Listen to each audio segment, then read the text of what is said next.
The question arises today is, have you ever vaped before?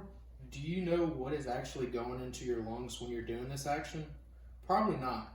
Studies have shown that people do this as to feel a part of a group, to be around more people, to fit in.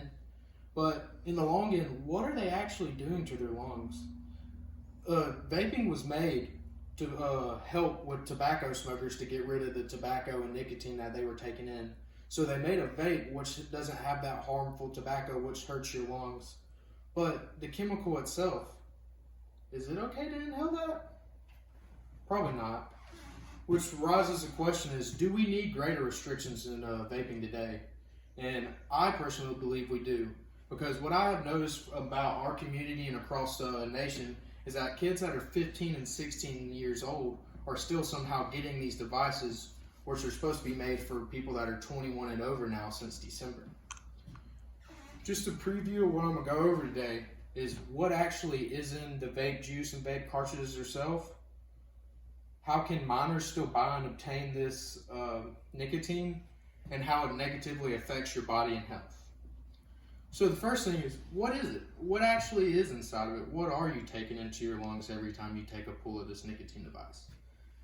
For example, it contains glycerol, nicotine, and flavored chemicals. Yeah, that's right, flavored chemicals.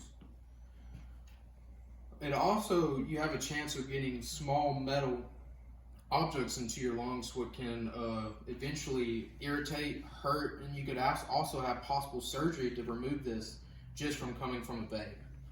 And also, we really do not know what is inside of these chemicals.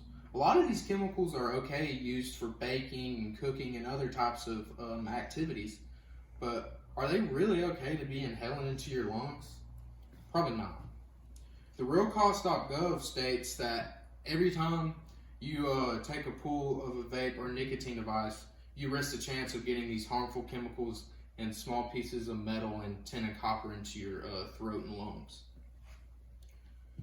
My second point is minors are still obtaining nicotine in vapes and all of that sort. Why is that? Our gas stations, for instance, aren't putting the restrictions they need to on this. Just about any gas station around this area you could walk in, buy an e-cigarette, and walk out and not have a problem with getting it at all. But doing this, it really hurts teenagers and people of that stature because they don't know what they're getting into. They're just trying to be a part of a group. But how the companies get them is with the flavors that they sell.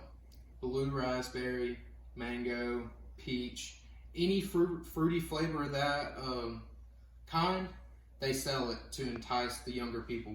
Because people that actually quit smoking to vape do not use those type of flavors, or usually use those type of flavors. They're used to more some of like tobacco flavored because that's what they're used to and what they're used to liking.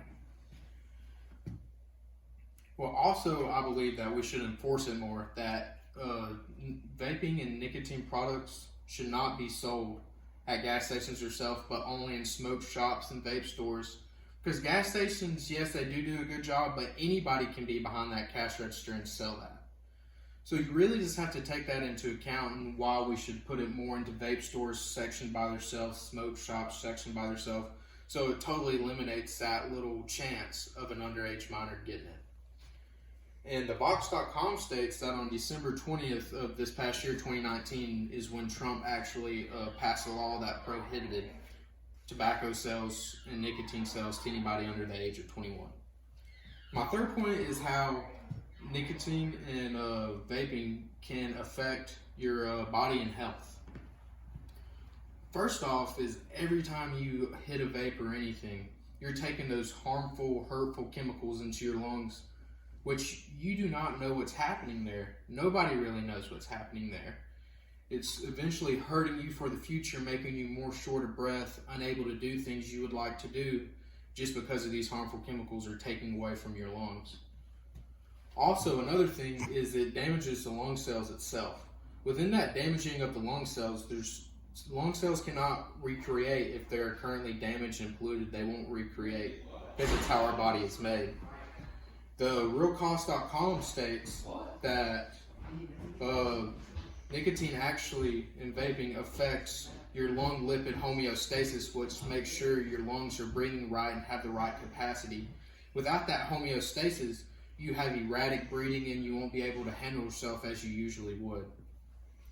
So to summarize up what I've said today is over the main points that what is actual vaping, what is inside of it, and what are we taking into our lungs, how it is bought underage and how that should be changed, and how it is negative for our body and our health and future.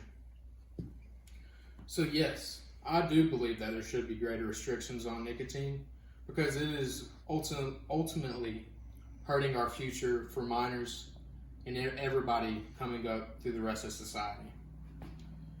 So if you like being active and healthy, you know why we need greater restrictions on our vaping policies today. Thank you.